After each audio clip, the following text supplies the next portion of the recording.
Welcome to today's live talk program. This is Lloyd Grubb here, your host on Revive Reform Radio, doing our live talk program covering the importance of church on this Tuesday.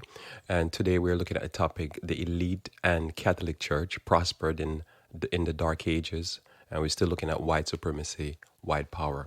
So welcome again. Hopefully you had a blessed night rest. You're ready to take on the challenges of today. Let us pray. Our Father who art in heaven, I thank you for the blessings of your word. I pray, dear Lord, that you may bless and guide, and may you be by our side, dear Lord, as we try to understand and also how I try to live in this world where there's so much darkness and evil. May you bless us, we pray, for Christ's sake. Amen. So I'm looking at the topic: the elite and Catholic Church prospered in the Dark Ages. We're looking at white supremacy and white power. And so this is important. We're trying to analyze these principles. So the church mastered the art of manipulating the people with falsehood to prosper and stay successful. This doing while poverty, plagues, and war was the lot of the people. So this is the reality, and this is still the reality. This is one of the struggles that we're really dealing with, this concept here that we find in Genesis chapter 3, where you can prosper while doing evil. You can prosper while abusing people or giving it to the poorer classes. And so this is the mastery of the church. And that not just that the church mastered the art of manipulation, and they mastered the art of bloodshed in order to prosper. And this is what the legacy of the Catholic Church gave to the world, and I'll show you that in a second. So my thinking as my premise, part of my premise, because I'm looking at this concept of the theme for this week: white supremacy, white power, and what does it mean as I try to understand it for the last few decades. So my thinking on the term white supremacy and white power was white excellence, in the concept that white believes they're better than anyone else simply because of the whiteness or being white. Hence, it is important to analyze such claims since so many are convinced and are excited about it. Also, I guess it can be like a term of endearment or encouragement, like "go white people." My thinking was this has nothing to do with me. They just doing their thing. Everyone wants to do their best and be their best. And this is the big thing to me, one of the big takeaway as I had prepared for this week's talk, which is very important as you hear me go through this material. Of quite a few material to go through. That in my mind, if somebody want to be excellent, they want to be the best. It has nothing to do with me. If somebody want to just chill and hang out at the beach all day, that has nothing to do with me either. It's just the reality. When I realized that there's some guys on the street shouting white power, I realized he had something to do with me after a while, and that includes me there. I'm part of that statement. That statement is important to me. I need to pay attention because they're going to affect me. In Matthew chapter 5, verse 14, it says, "You are the light of the world. A city that is set on a hill cannot be hid. Neither do men light a candle and put it on under a bushel, but on a candlestick, and it giveth light unto all that are in the house. Let your light so shine before men, that they might see your good works and glorify your Father which is in heaven." And so when you have light, you make the light shine. And we saw what happened in what the Protestant churches actually call the Dark Ages, from 538, 538 to 1798, when the Catholic Church reigned supreme over Europe, where the gospel was, where most of what we call Christianity was, although there was the Eastern Orthodox Church in the eastern part, of Russia, Europe, and then there was the Coptic Church in Africa. But for the most part, the gospel was, and many of the followers were in European countries. But the true Christians had to flee from the tyranny of the Roman Catholic Church, and this was the reality. And so this is important, that the light of the gospel was being hid, and those who were righteous had to go in hiding and flee from the persecution and the tyranny of the seven empires that make up Western Europe. So there was no light, there was just pure darkness. So this is important to understand. Why? Because remember now, and I'll talk about this a little bit later, that when we talk about the real development of this concept of white supremacy. It is seen from my study that it more came about as the Western world opened up and they started to do things like slave trade and had to justify slave trade. So the concept was that it was okay to um, s- kidnap and put enslavement black people because they were inferior. So that was the premise. That was one of the premise. The main premise was to make money. And this was this concept, and so it seemed like it took on it went on steroids. While before it was just tribal war going on in Europe, one European nation fighting against another to maintain hegemon and superiority. But it became a total dominance of everywhere else in the Americas and so forth. So when you look at that history, you realize it morphed, but it morphed right at the end. I shouldn't say the end, right at the end, but close to the end of what we call the classic period of the Dark Ages. So mainly from 1600s into the 1800s, of like over 200 years, that tyranny reigned. And it never really stopped. It just take on a new form after the Civil War and the abolition of slavery, mainly in the British areas. And, it continued in Africa up until the 1990s and really still continue today. It's just in a different form. It is the struggle of the ages that we're dealing with right now. So if you notice here, I'm going to read a statement because remember, my focus is the church. So notice here, this is a statement from Ellen G. White. Ellen G. White wrote this about 100 years ago, over 100 years ago, 100 and something years ago. And this is from the Great Controversy, page 443. And this is the 1888 edition. And it says, when the early church became corrupted by departing from the simplicity of the gospel and accepting heathen rites and customs, she lost the spirit and power of God. And in order to control the conscience of the people, she sought the support of secular power. She sought the support of the secular power. The result was the papacy, a church that controlled the power of the state and employed it to further her own ends, especially for the punishment of heresy. And so I pause right there. I stop right there. So if you notice there, she said this is how the Catholic Church came about. Catholic Church was, as many believe, is the true church, a church in Rome. As you read the book of Romans, and you read the book of Romans, especially chapter 1, you get a real idea of what the Catholic Church became, just like the Jewish brethren became, just very corrupt, and they lost the power of God, and it just become a church that wanted to be bling church, or modern day in America we call them prosperity gospel churches, mega churches, and in order to maintain that superiority and that power, they use the state to further their ends. So that's what created the Catholic Church after they plucked up 3 of their enemies because they disagree with them back in the 500s. So when you understand that, just throwing some things against the wall here just to kind of set the pace for the material I'm going to go through, you understand that the church used the state to further her ends. So that was the potency or the witchcraft of the Catholic Church, the voodoo that it worked. It was able to build these big edifices, but it, used the power of the state to be able to do a lot of wicked things to further ends to bring money into its coffers and to build these big massive cathedrals and edifices. So the result was the papacy, a church that controlled the power of the state. Notice here, most people when they do conspiracy theories, they'll say it's the state that is going to try to control the church.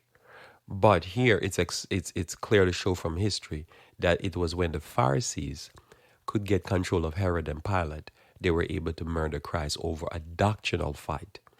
So the church getting control of the state is very dangerous because they can settle scores with against others that they disagree with. And so that's what formed the Catholic Church. So now this church now, with its leader, I'm going to talk about that towards the end of the presentation, which is full of himself. That's the whole concept of the papacy or the Pope, somebody that is a human being. I think he's a god. And he now wants to live this lavish, delicious, extravagant, decadent lifestyle. And instead of being like the Lord Jesus, he wants to be this big guy with this big edifices and this, this grand cathedral, God on earth. Well, how is he going to get it? He's going to have to rain tyranny down on the people. So they did that in Europe for 1,000-something years. And then they discovered a new world, and he primarily in the 1500s signed over this concept that we need to approve slavery so that now they can get some more money, because it's all about that money. And here we come to the slavery, and now the tyranny that they were raining down on the Europeans via the elite in France and England and all that. Have all these poor people and a few people living in mansions and palaces. They brought it to the rest of the world. And that comes now to where we come now to other theory, because now you have to create other theory to justify it. And out of this comes all of this concept of white power, white pride, white superiority, slavery, the justification, whoever is darkest skin. And if you look at even evolution, you find that the main proponent of evolution and teachers of evolution before Darwin was actually Catholic priests, because you had to give the doctrines to justify the brutality that was going to be put upon others so that the church could grow large. Because remember, the church has to maintain the idea that they were connected to God, but these churches have long aborted the concept of God and more are, not more, they're definitely devil worshippers. So when you see this is what's happening. Right? So notice here, I'm going to read out a statement from the same book, Great Controversy. This is now the 1918 edition, and it's page 615, page 615 of Great Controversy. Now, Ellen G. White now put forward this very important concept, because it's important for you to get this as I go through some of the other materials, setting up what's really going on here. So notice I'm going to pick up right there at the end. She says, Romanism in the old world and apostate Protestantism in the New World will pursue a similar course towards those who honor all the divine precepts. So she's saying who we're focusing on in the old world is the Catholic Church. They're the one that use the state. They use the state to further their ends. They can build these big edifices that are now museums in many places. And where you say, wait a minute, but the people are living poor. Yes. They use the state. The kings have palaces and the church has palaces. Both places are for worship, but not worship of God, for worship of the human beings inside of those buildings. So they work together, and they use this state use their military, and the church use their philosophy, and both working together abuse the people, the general public. So when we understand the pattern that the Catholic Church did in the Dark Ages, we understand the Protestant churches, especially the Protestant churches of America.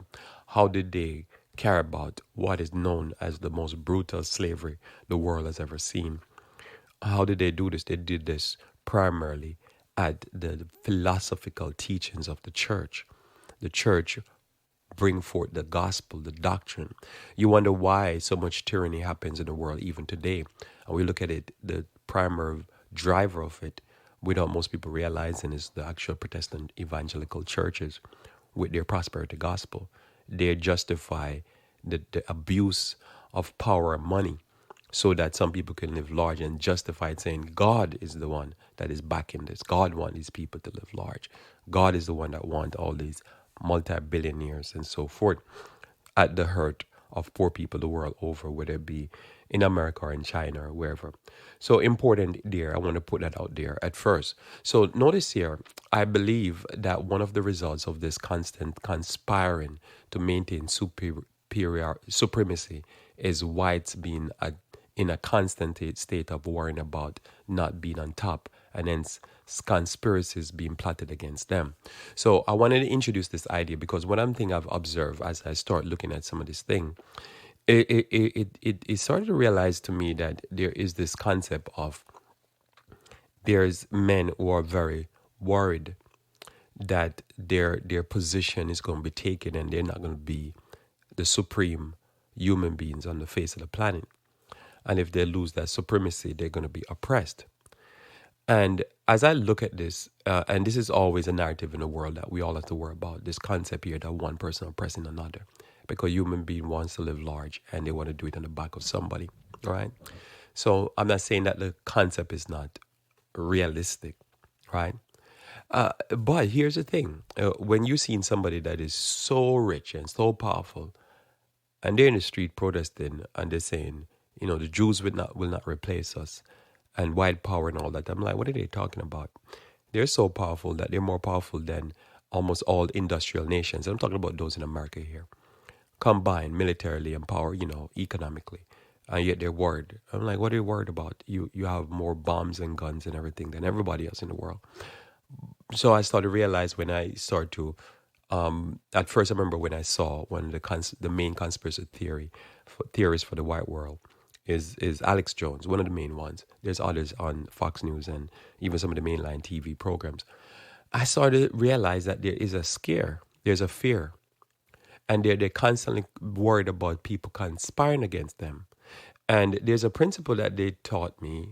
I think it's my wife that taught me this principle, that the lion judgeth by his behavior, something along that line. And it started to make sense to me because I started to listen to him. And at first, I remember I would listen to, not on a regular basis, but every time somebody like Alex Jones would pop up on YouTube, I watch him and I'm thinking, this guy's a joke, and I go on with my business. I was like, this is an idiot. You dismiss it. Then after a while, I started saying, wait a minute. Let me go read the comment section. I read the comment section and I said, people seem to take him serious. So then I started to take him serious. I started to say, okay, what he's saying, let's take it serious. Let's just act as if he's for real. But what I kept on hearing, probably because I look at a lot of psychology, is a person that is fearful.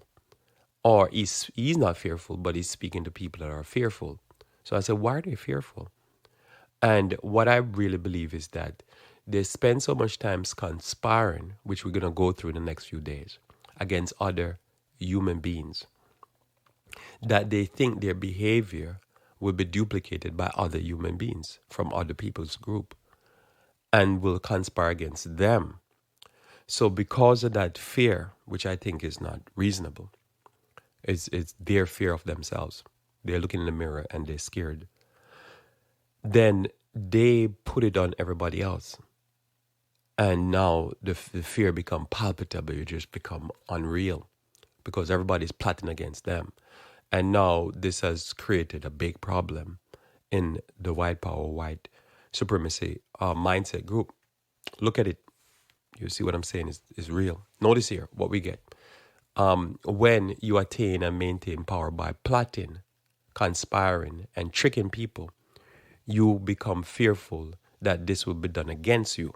Because I couldn't understand why almost, except probably for Forerunner Chronicle, almost everybody that I know that are online, that are conspiracy theorists, are white. I couldn't get it at first. I was like, why? It seems like they have a fascinating. They get up every day and that's all they worry about. Somebody plotting. And I'm like, but they're doing the plotting, so why they worry about it? So I realized they think everybody thinks like them. Like I noticed if somebody will ask, so why did you come to America? I'm like, I used to be puzzled by the question because I'm like, I don't know. Why are you here? Like, why did you come to America? Why did your foreparents come? I don't know. People come for money, right? There is another reason. Until I start to learn that there's more than 300 treaties that were signed and agreed upon with the Native Americans that were never kept. They were broken and then they were murdered. So then I said, so the plot, I think probably you're plotting too, right? You see, it is that mindset, so they become paranoid. Notice here, the group that plotted against all to stay on top becomes most paranoid about others. And this is who they're paranoid. And as I say, you watch them and you'll see what I'm saying. Watch the conspiracy theories. They're paranoid about the feds. The feds mean the federal government. Because remember, the federal government was the main reason to plot against everybody else. So it was always the feds. So now they're scared of the feds because if the feds say we need to open up schools or desegregate schools, they say, well, it's the government now is against us. And so I remember I would deal with people in the church and they constantly say, it's the government, you have to work for the government. They don't say work for the church. But remember, if you were black, whether it be Jim Crow, war on drugs, slavery, all those times, the main people that was plotting against you to hurt you was the feds. The federal government was the devil. But they now think it's probably the feds. So the feds say, wear masks, it must to kill them. See, and you say, the masks is to kill you? If you walk into Walmart and you're there for half an hour, you're going to just keel over and drop dead because you're breathing in the virus. You already have you didn't have it's just crazy stuff. But I couldn't understand, why did the paranoia?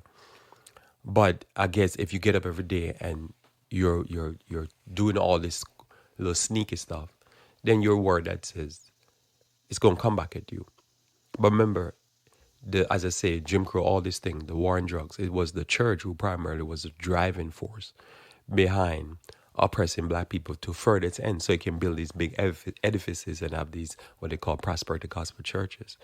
So now they did this with their philosophy. Primarily, we're talking about Southern Baptist Church and stuff like that. They were the primary pushers of slavery. They did this and they provided the philosophy. So now they're worried that somebody is probably having a board meeting right now and providing the philosophy and the means to overtake them. So if people outside the street protesting, they can't sleep at night and they have the guns and they're ready because they must be coming for me and be like, no, they're just protesting police brutality. And they get, you remember when coronavirus, they shut down the economy. They panicked because shut the economy down, it must be they're coming for us. And you saw the conspiracy theories. It was amazing. And I remember I just never thought about it until they said certain things. And I'm like, really? They're going to suspend the Constitution. I mean, it was wild. They're going to suspend the Constitution. You're going to get a mark. And now they're worried about getting vaccine and, just a lot of stuff. It's just, you wearied. It make you tired. UFO.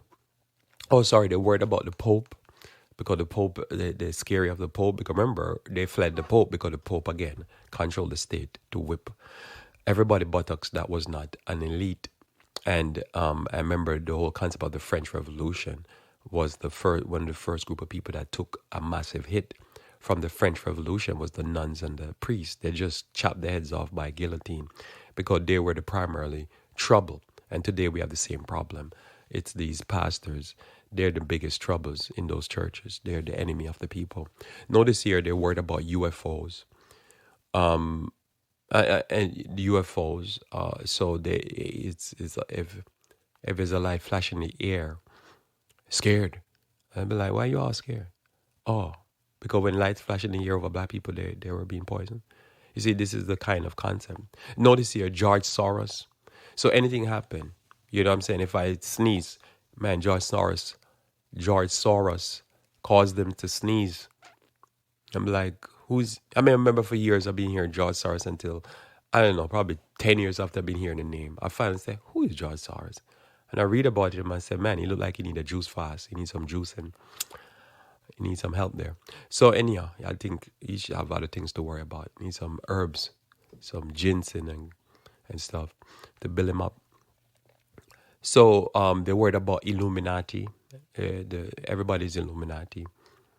And remember, I'm not one to believe that none of these things exist. I believe all of this exists. It's just I realize certain people are preoccupied with it. And I guess that's probably why someone like me with darker skin get conquered because I'm not worried about it. So then I get conquered and then get sent off to go pick cotton. Notice here, they worry about the state and they worry about the country. And for a while I was thinking about this and I said, why would somebody worry about their own country so much? It's kind of strange. Why you worry about FEMA camp and CIA and stuff like that? And then I paused and I said, oh, I guess if these people just murder people all over the world, cause wars and destabilize country, you'd panic for them too. If you know these people, think about it, if you know you have your own fellow countryman, your neighbor next door is flown down to Guantanamo Bay and torturing people, would you be scared of him? He's flying to Libya and Syria, all these countries that got overthrown, torturing people. When he comes home, you see him. Would you be scared? Wouldn't you? When you think, man, my neighbor might torture people for fun or get paid for it. And then I started realizing, oh, I see. They know their own dangers. Fascinating.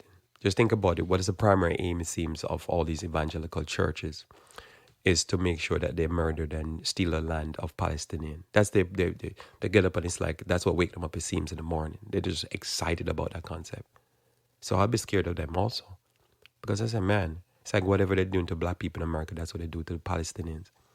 So you get it. They're the one pushing this ideology and pushing Israel to take their land and to, pay Jews, which is basically Europeans that are converted to and Russians, I guess, that are converted, and Eastern Russia and Western Russia, to go back there and remove these people of land. So I said they're doing the same thing. So this has translated into an industry of conspiracy theories, churning out some of the craziest theories and Bible prophecies. You can go online and watch stuff you think you're watching World, WrestleMania or something like that. Because it does sound as crazy, which result in a mental state and verbal utterances of being fearful, weak humans or group. Another thought here is so this put people, I believe, in a fight or flight, scared people, worried about their extinction, and this caused people to be easily manipulated by those who know about their fears and have used their fears to manipulate them for centuries. So this is a system. It's a system that came to me from the Catholic Church. Remember, the Catholic Church primary organ of intrigue and death and destruction and overthrowing kingdoms was the Jesuits. What was the Jesuit? They're manipulators. They are actually the modern version of the Jesuits is the CIA. They're basically put out a propaganda. They can put a propaganda out on you, make you a boogeyman, attack you, murder you in your own country. And your own people in your own country applaud them. That's how good they are. It is the amazement of lying. So when you have a people who don't know the difference between truth and error, you can manipulate them. And most of the people that we live amongst, they are manipulated. They think they're, remember one time, I remember everybody I dealt with, they were so scared of the red, I don't remember the red, whatever, red, the Russian everything. Russia was coming to get us. While pure war all over the world for drugs. But it's the Russian. And the people believed it. And I remember worshiping with many people and I couldn't get it. I said, but why are you all worried about, they're going to kill us. And this was all manufactured from what I've seen. And if you need the evidence, I'll provide it. So the church become the master of exploiting the fear to stay on top. Because as long as I can keep you fearful about an enemy, while I'm the enemy, I'm the winner.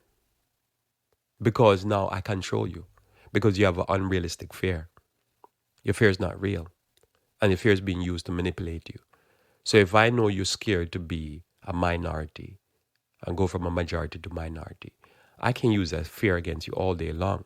And I can tell you, white power, and you'll be like, oh yeah, okay, we need to stay on top because they're going to get us. Who's going to get us? Oh, the black people going to get us. Or the Russians going to get us. Oh, it's the Muslims, they're coming over. They're going to, country going to have Sharia law. Like Sharia law, like where? The Sharia people are running from Muslim countries to come to America so they can take out some of that garb. Are you worried about them having Sharia law here? Very strange. So now, how relevant is this discussion? Because somebody could say, so from today to the end of the week, I'll be sharing articles with you. Because somebody could say, this is just your posturing. Then I say, I'm going to share some article. I'm not going to tell you what I think if you think that, right? So here's some articles just for your thinking, as they say. So the first I'm going to share is this article that is quite fascinating. And it is, let me drag this over here. It is entitled How the Nazi Were Inspired by Jim Crow. So remember, if you talk to most people now, you just go randomly and you can talk to anybody. And they'll say, well, I didn't benefit from slavery. Or my foreparents came here after slavery. And they'll say, well, this country is not built upon that. They'll say, we built this. You say, who built this? We built this. So who built the White House? We built it. And then you learn, you all didn't build it. So they even question even who designed it. So now, how the Nazi were inspired by Jim Crow. And this is from history.com. And this is looking at how to craft legal discrimination. The Third Reich studied the United States. So very important. Remember, America was the primary power that overthrew the Third Reich in World War II. But in order for the Third Reich to establish their tyranny against the Jews, they came to America. They looked at America, studied America. I'm going to read it for you in a second, to learn how to oppress the Jews. So America was the template. This is important because what history has furnished us is that also the apartheid system of South Africa came to America to figure out how to perfect apartheidism. They went to, I think, two other countries, but America was one of the three, I think, if I remember clearly. Right, so you can look it up and you see the information. So they had to study America. So America became the template for when you want to oppress black people. Very important. But you're going to see a little twist to this article. So notice here in 1935, Nazi Germany passed two radical discrimination piece of legislation. The Reich, or Rich, I guess, but it is the Reich. The Reich citizenship law and the law for the protection of German blood and German honor. Together, these were known as the Nuremberg Laws, and they laid the legal groundwork for the persecution of Jewish people during the Holocaust and World War II. When the Nazis set out to legally disenfranchise and discriminate against Jewish citizens, they weren't just coming up with ideas out of the thin air. They closely studied the laws of another country. According to James Q. Whitman, author of Hitler's American Model, that country was the United States. America, this is a quotation from the gentleman now, America in the early 20th century was the leading racist jurisdiction in the world. So I'm going to read it again. America in the early 20th century. We're not talking about the what we call slavery now. We're talking about it is the system that everybody, I guess, would admire if they want to be tyrannical. So America in the early 20th century was the leading racist jurisdiction in the world, say Whitman, who is a professor at Yale Law School. Nazi lawyers, as a result, were interested in, looked very closely at, and were ultimately influenced by American race law. So this became the pattern, right? Here became the pattern of how to do it. Remember, the countries speak. The speaking of a country is by our legislation. So the legislation that they wanted to pass, they said, well, where will we go? And they said, well, we go to the best. Notice here, in particular, Nazi admired the Jim Crow era laws that discriminated against black Americans and segregated them from white Americans. And they debated whether to introduce similar segregation in Germany. So you know the story. I'm going to be able to get into all of that about Jim Crow. So important, right? So the segregation, because remember, one is inferior, one is superior. That was the concept of the Jim Crow. So you created all these laws to do it. And where did it come out of? It really emanated out of the South. And it emanated out of the South, and it was pushed by the churches and still pushed. Remember, up until I think even closer, more recently, that the Southern Baptist Church eliminated the Confederate flag. So they really cherished that stuff, the Southern Baptist Church. So it was literally they pushing these concepts. Because you're reading here, it says, yet they ultimately decided that it wouldn't go far enough. One of the most striking Nazi view was that Jim Crow was a suitable racist program in the United States because American blacks were already oppressed and poor. But then in Germany, by contrast, where the Jews, as the Nazi imagined, were rich and powerful, it was necessary to take more severe measures. So notice here, the segregation was already segregating people that were already rich and oppressed. I mean, sorry, poor and oppressed. So you see the sense there. That's very logical, right? Because if you're rich and I segregate you, what's the problem? Like house arrest in a mansion, house arrest in a hut, right, where they're next to a swamp where there's mosquito and stuff like that. It's two different things. If you're being house arrest in a house where there's pool and there's, oh, poor you, you're on the house, or you can't leave your house with pool and with theater and stuff like that. You might eat too much popcorn watching movies. You see, so it's different. So you are the segregating people that are poor and have subpar plumbing, housing, everything, right? It is segregation work because you make them poor and then you segregate them into their suffering. Boom, you see, they're sensible. They're like, yeah, that won't work. Because Jews have money. If you just segregate them in their richness, they're just going to just enjoy money. Remember, Jews are notorious and well known to spend money within their own circle. They know to have a circular system of spending money. People like the Rothschild and stuff like that, they're known for that. Can you read in the article here? It says here, because this, Nazis were more interested in how the U.S., now back to the U.S. again, designated Native Americans, Filipinos, and other groups as non-citizens, even though they lived in the U.S. or its territories. These models influenced the citizenship portion of the Nuremberg laws, which stripped Jewish Germans of their citizenship and classified them as nationals. I don't know what that means. So nationals, right? So they say, see, so they should be citizens, but they're not. And who do they look to again? They look to America. So when we talk about the Nazis and the tyranny, it was being done in America first. It's America. So when we talk about Nazis, we're really talking about they patterned their tyranny off of America. So it's a one and the same. They were just one Nazi fighting against another. So Jewish Germans were just viewed as citizens, as nationals, sorry.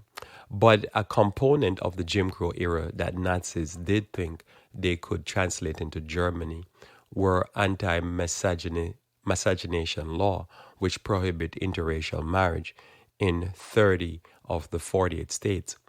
America had, by a wide margin, the harshest law of this kind, Whitman says. In particular, some of the state law threatened severe criminal punishment for interracial marriage.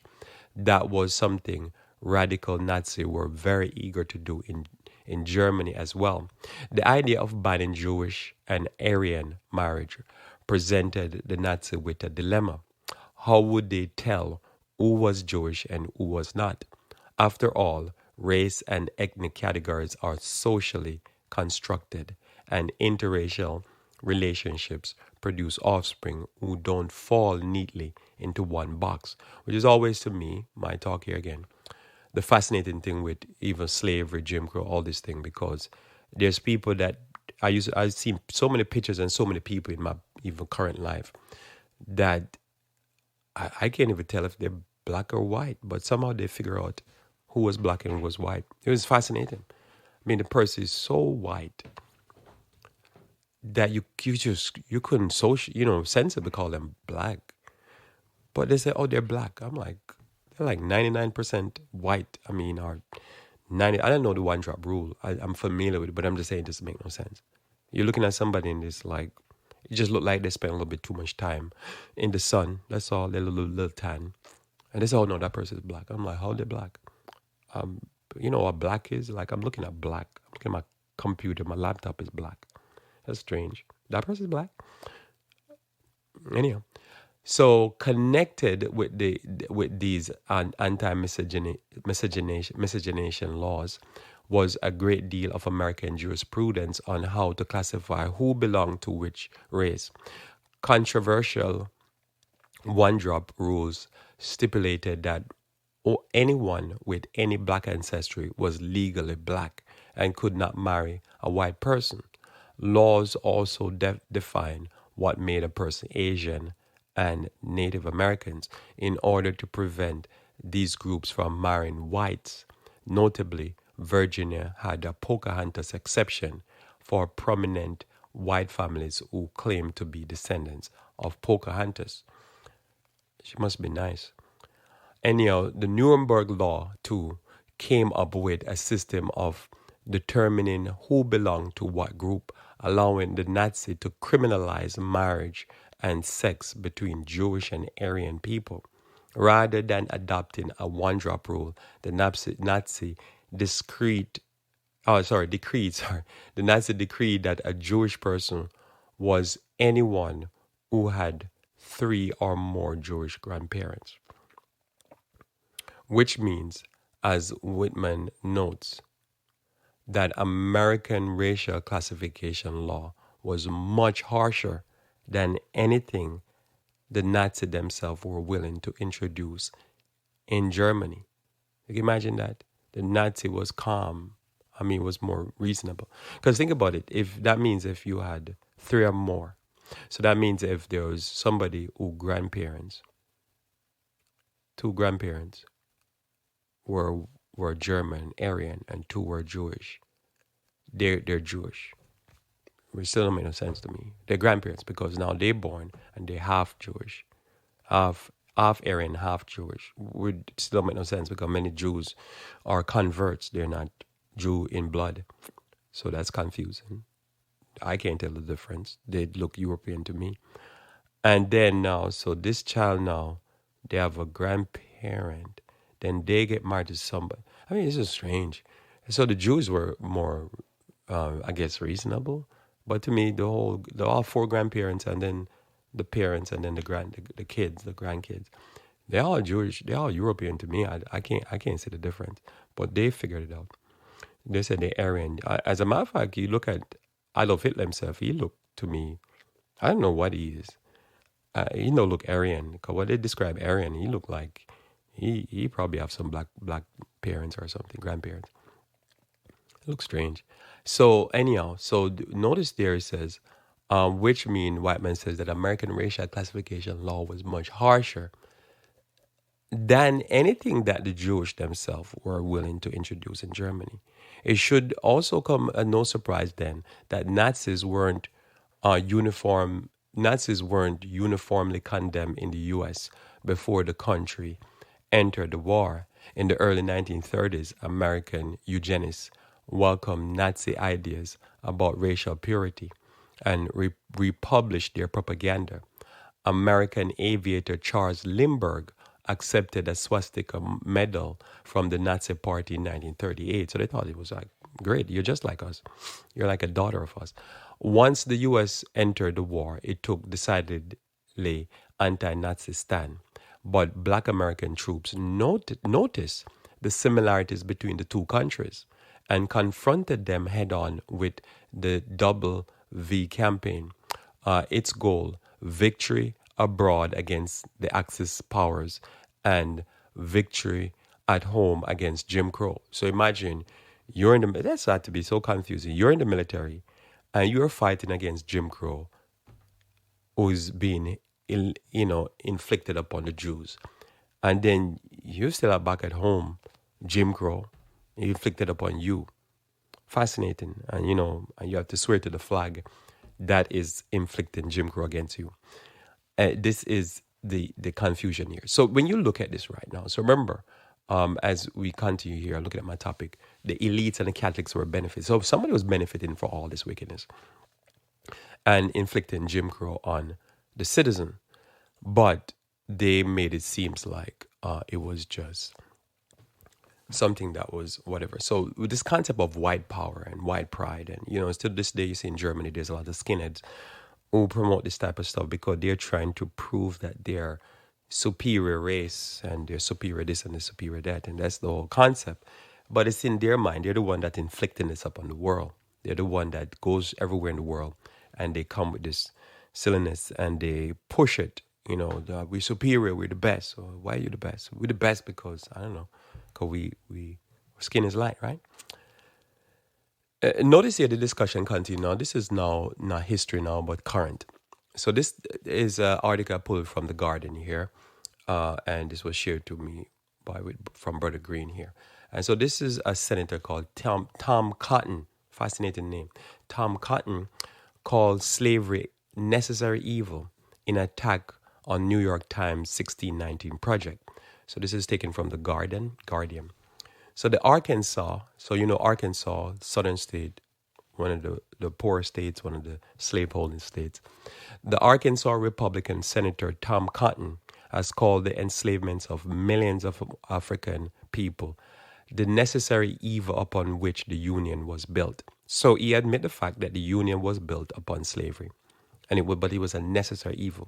And as you know the story, when they realized that there was the Americas, there was a push by the Western European powers to basically colonize Americas and use it to build Europe, because Europe was decimated through the Dark Ages via the bubonic plagues, war, poverty, just the darkness of the Catholic Church. So remember, all this is decimating, and you can look at what's going on in the southern evangelical states, and they're the poorest states in America. War becomes one of their outlets to try to rebuild themselves.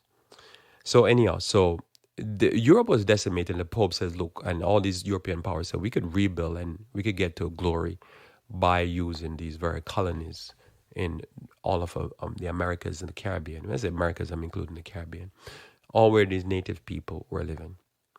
So he says to build America, which is true, to build all this structure and the foundation, you need to work. No, he said it was a necessary evil. So that's where this article um is yammering on, talking about. So Cotton, while is seen as a possible presidential candidate in 2024, made a comment in an interview with the Arkansas Democratic Gazette published on Sunday. He was speaking in support of legislation he introduced on Thursday that aimed to prohibit use of federal funds to teach the 1619 Project, an initiative from the New York Times that framed the U.S. history around August 1619 and the arrival of slave ships on American shores for the first time.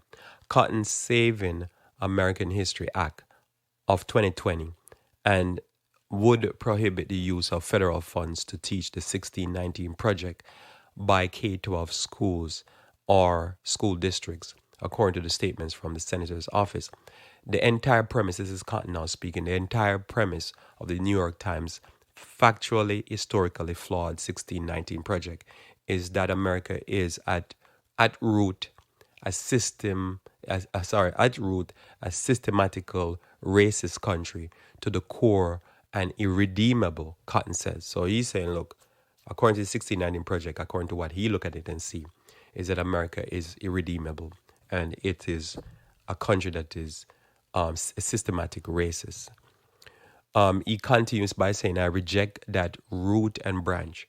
America is a great and noble country founded on the proposition that all mankind is created equal. We have always struggled to live up to that promise, but no country has ever done more to achieve it.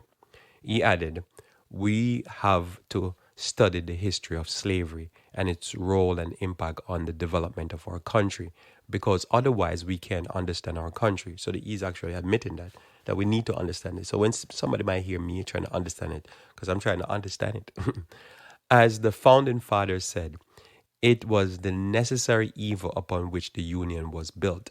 But the Union was built in a way, as Abraham Lincoln said, to put slavery on the course to its ultimate extinction.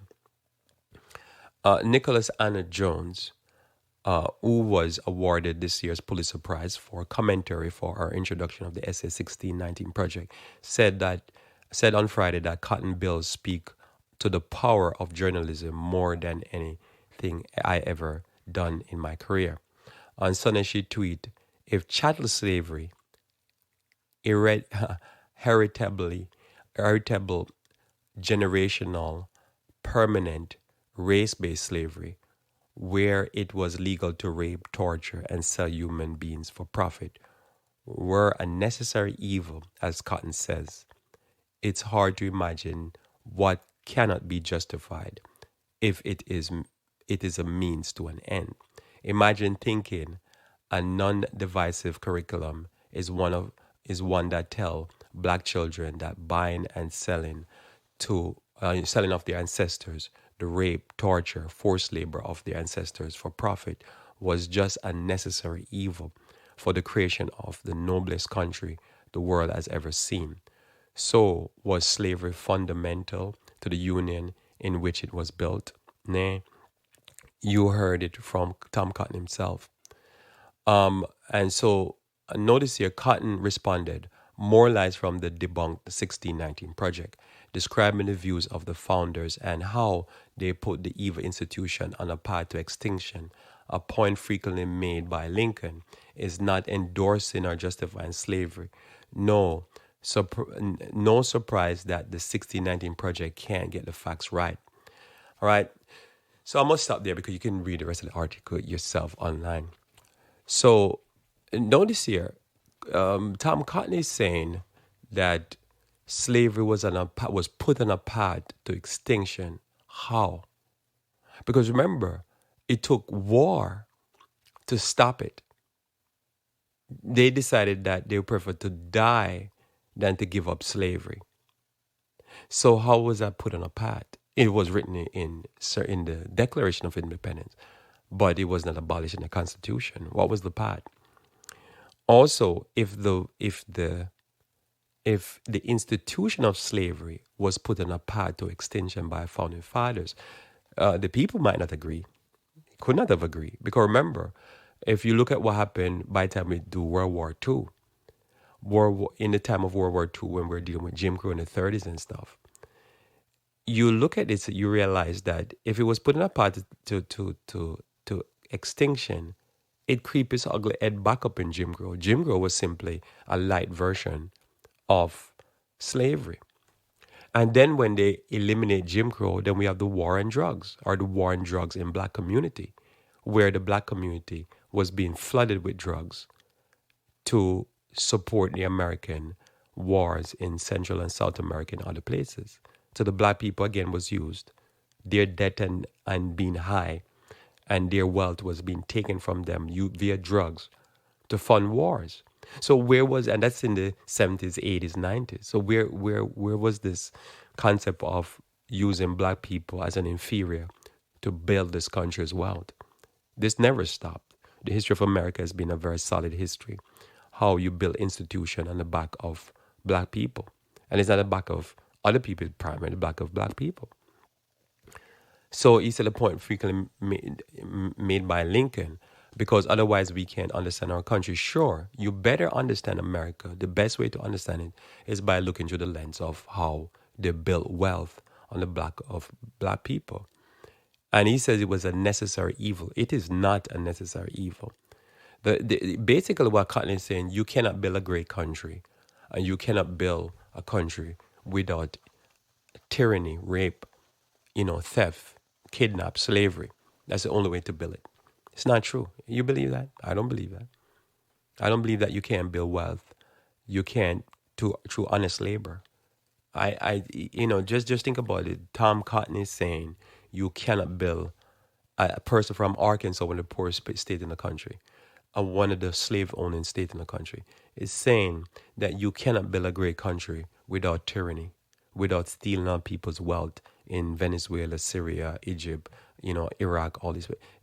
And this is why these wars continue. And this is what these demonstrations and all these problems are about. Because there's many people in America, like Tom Cotton, who have power and had power and still have a lot of power. And they have phenomenal wealth. The poor people that they govern over don't, but they do. And what they're saying, we can't do it. It's not possible. Basically he's saying my foreparents have taught us that it's not possible. I'm going to share some Bible verse here that shows that God is not into this. A question is, did Job, did Abraham, all these men of old that gained phenomenal wealth and never splurged it, did they kidnap and rape people? Did they steal people and enslave people to gain their wealth? It's not true. It's just a lie from the pits of hell. But I bet you they have a whole bunch of their pastors teaching this stuff. Notice in Acts chapter 7, verse 24 through 28, God that had made the world and all things therein, seeing that he is the Lord of heaven and earth, dwelleth not in temples made with hands, neither is worship with men's hands, as though he need anything, as seen he giveth to all life and breath and all things, and hath made of one blood all nations of men, for to dwell on all the face of the earth, not just, only white supremacists should dwell all over the place and take over our body land. We're going to deal with that tomorrow. And determine the times before appointed and the bounds of their habitation. So we're all one blood. Yeah, the whole concept of slavery, this Western European concept of evolution, all of it was just to teach white supremacy and white power, so they can justify philosophically the abuse and beat down of others to build wealth for themselves. But it could have been done through fair labor, through paying people a reasonable pay. And to this day, they still do the same thing. Because and most of them is from these southern states. They really believe that you can't do it through hard labor. Notice here that they may seek the Lord, if haply they might feel after him, and find him, though he is not far from every one of us. For in him we live and move and have our being, as certain also of your poets have said, for we are also his offspring. In Acts chapter 10, verse 25 through 29, it says, and as Peter, as coming in, Cornelius met him and fell down at his feet and worship him. Now understand, Peter is at this point here not the modern Jewish people, but the Jewish people of the time of Christ. They're Semitic. They're from, their Abraham blood is from Iraq, Iran area. So they're Middle Eastern and not watered down in the sense of, the conquest was more from them to others. So there are a Semitic people, and this Roman who's Italian, and at this point probably not conquered too much by the Moors. So it's more, European. He bowed down before Peter, and Peter took him up in verse 26, saying, stand up, I myself also am a man. See, so Peter he was fighting with this problem of like Jewish superiority. And I know many whites are fighting this, struggling with this thing because, when you've been told from your child, you evolve, you're the greatest, you're the superior, you're the best, white power, white segregation, white. Man, this thing will mess you up. And verse 27, and as he talked with him, he went in and found many that were come together. And he said unto them, ye know how that it is an unlawful thing for a man that is a Jew to keep company or come unto one of another nation. But God had showed me that I should not call any man unclean, common or unclean. So I can imagine back in the time of Jim Crow, probably a white person read this and thinking, we're in the same boat. We're just like the Jews. We feel like we're superior to everybody else. So this is a human thing that we get caught when we get too much money, I guess. We get prideful and we get caught up into it. Therefore came I unto you without gainsaying. As soon as I went, sent for, I asked therefore, what intent ye have sent me? So he said, look, I just come to you, but you can get caught up in this thing where you be like, oh no, I'm the greatest, I'm the best. So slavery was part of the methodology of the Dark Ages. When it ended and the Pope rule ended because it took him captive, the French, because they're pagans, which is a good thing, it seems. So slavery slowly came to an end. As long as the Pope was in power, slavery had to be put forward because it was to support his wickedness and his prideful life. And the philosophies, as long as the philosophy get damaged, slavery came to an end because they're the ones that are pushing all of this to live large. We're going to talk a little bit more about some of that stuff. Western Europe want to go back to that darkness, but it does not work for the common people. So if you notice, most people want to push all these free trade acts and all these things that just benefit primary Europe. All this thing with IMF, World Bank is Western Europe and America because this is Western Europe. It's just an extension because they really believe that this is the way to make money. You can't make money honestly. But the Bible teaches us real quickly here that the wicked, through the pride of his countenance, will not seek after God.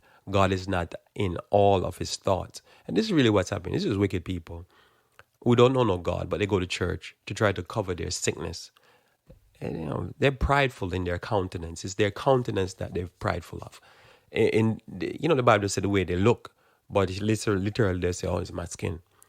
And they cover it by saying, well, I'm supposed to be like this, so I need to murder people. But it is wicked. Exodus chapter 19, verse 5 says, I'm going to read Ephesians chapter 6, verse 10 through 12 for the sake of time. Finally, my brethren, be strong in the Lord and in the power of his might. Put on the whole armor of God, that you may be able to stand against the wiles of the devil. For we wrestle not against flesh and blood, but against principalities, against powers, against rulers of the darkness of this age, against spiritual wickedness in high places. It's these high places, spiritual wickedness. These are religious leaders who have put forth these wicked principles, and we preach against them because that's what we're wrestling against. Brethren, Romans chapter 10, verse 1, 2, and 3 says, brethren, my heart desire and prayer for God, my prayer to God for Israel is that they might be saved. For I bear them record that they have a zeal of God, but not according to knowledge, total ignorance. For they being ignorant of God's righteousness and going about to establish their own righteousness, have not submitted themselves unto the righteousness of God. And that's the problem. People trying to create white righteousness. People trying to create white superiority. Rich people trying to create an elite lifestyle. But they've created basically just a system of oppression and wickedness. And they're fighting to hold on to this. And this is what the struggle we see in our society and the world over. They've created this thing which is their own righteousness. Now, this is not the Jews now. This is of the old world. This is not the Catholic Church of the Dark Ages. This is of the modern Protestant churches. They have hold on for generations to this wickedness, that they think that they can't live a good life unless they oppress people.